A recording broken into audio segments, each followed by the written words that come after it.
Isang tsismis po ang nagpapasabog ng presyo ng XRP at naging viral sa social media. Ang sinasabi po ng balita, si Ginong Elon Musk daw ay mag-i-invest ng napakalaking halaga na $104 billion kay Ripple or XRP. Pero teka, totoo nga ba ito? O isa lang itong malaking kathang isip ng internet? Kaya sa video na ito ay pag-uusapan po natin ang buong kwento sa likod ng chismis na ito. Titingnan po natin kung saan ito nagsimula at ano ang epekto nito sa presyo ni XRP at kung bakit sobrang hype nito sa crypto Twitter.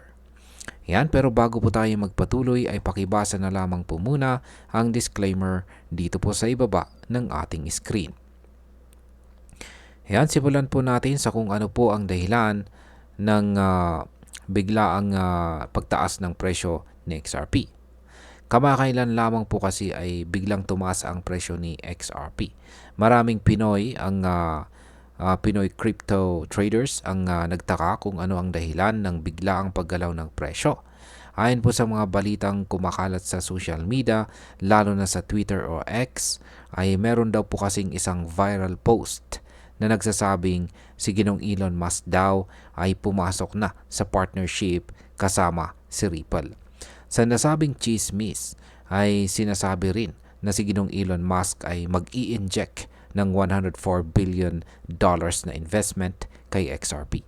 Isang larawan ang lumaganap kung saan mababasa ang headline na Elon Musk joins Ripple partnership, injects $104 billion into XRP. Yan po yung screenshot.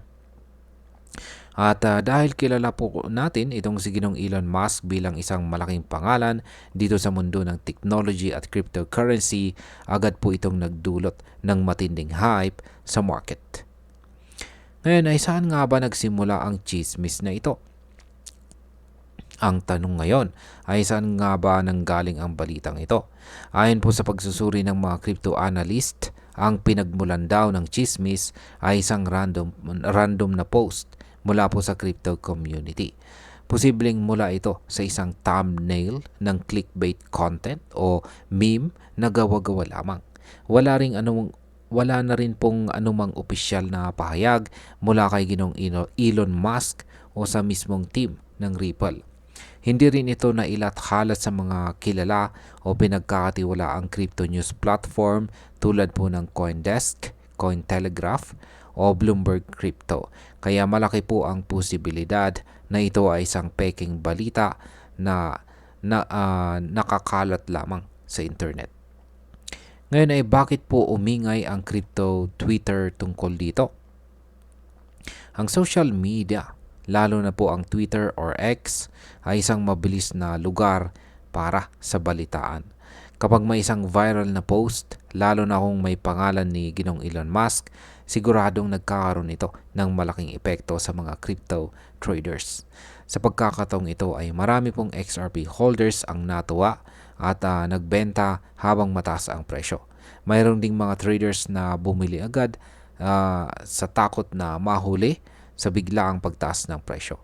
Kaya ang ganito pong hype ay hindi na po bago dito sa mundo ng crypto. Ilang beses na rin nating nakita kung paano po nakakaapekto ang simpleng tweet ni Ginong Elon Musk sa presyo ng isang coin. Kaya hindi na po nakakapagtaka kung bakit muling gumalaw ang market dahil lamang sa isang unverified na chismis. Ngayon ay ano naman ang sinasabi ng mga eksperto tungkol dito? Ayon po sa mga eksperto sa larangan ng cryptocurrency, dapat daw maging maingat tayo sa ganitong klase ng balita. Ang pagkakaroon po ng hype sa market ay hindi po sapat na dahilan para magdesisyon po tayo agad. Kailangan po nating magsagawa ng masusing research o sarili po nating pagsusuri bago po tayo maglabas ng ating pera. Sinasabi rin nila na kahit ang mga peking balita ay may kakayahang makaapekto sa galaw ng presyo, lalo na kung ito ay may kinalaman sa mga prominent personalities gaya ni Ginoong Elon Musk. Kaya naman paulit-ulit po ang paalala ng mga analyst na wag pong basta-basta maniwala sa mga headlines, lalo na kung hindi po ito kumpirmado. Ngayon paano naman kung totoo nga ang $104 billion na investment? Ayan. Kung sakaling totoo po ang investment na ito, ay ano kaya ang magiging epekto nito? Kung si Ginong Elon Musk ay totoong maglalagay ng kanyang $104 billion kay XRP, ay siguradong magiging game changer ito kay XRP.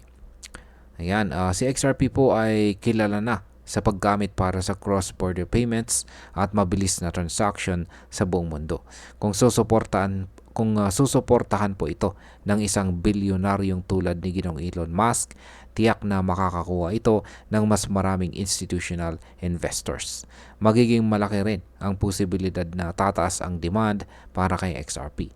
Posibleng mas marami pong bangko, kumpanya at financial institutions ang gagamit kay XRP bilang primary tool para sa kanilang global payments. Pero sa ngayon ay wala pa tayong hawak na ebidensya na totoo ito. Kaya habang wala pang opisyal na announcement, dapat po nating ituring ito bilang spekulasyon lamang.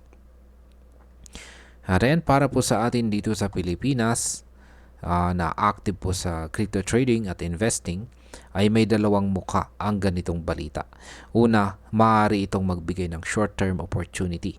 Dahil sa hype, tumaas po ang presyo ni XRP at naging active ang market. Kung alerto ka at marunong magbasa ng galaw ng market, maaari kang kumita mula sa mga ganitong pop. Pero ang pangalawang mukha po nito ay ang panganib. Kapag tayo po ay umasa sa mga chismis na walang basehan, maaaring mawalan po tayo ng pera. Ang ganitong klase ng balita ay madaling makapanlin lang, lalo na kung hindi tayo marunong magsuri. Kaya bilang mga Pinoy enthusiasts ay napakalaga po ng edukasyon, disiplina at pag-iwas sa FOMO or fear of missing out. At bilang panghuli, para po sa akin, ang chismis na ito ay isang patunay na sobrang volatile at emotional ang crypto market. Isang simpleng meme lamang o peking headline ang kayang magpataas ng presyo. Pero hindi ito ang tamang batayan ng isang matalinong investment.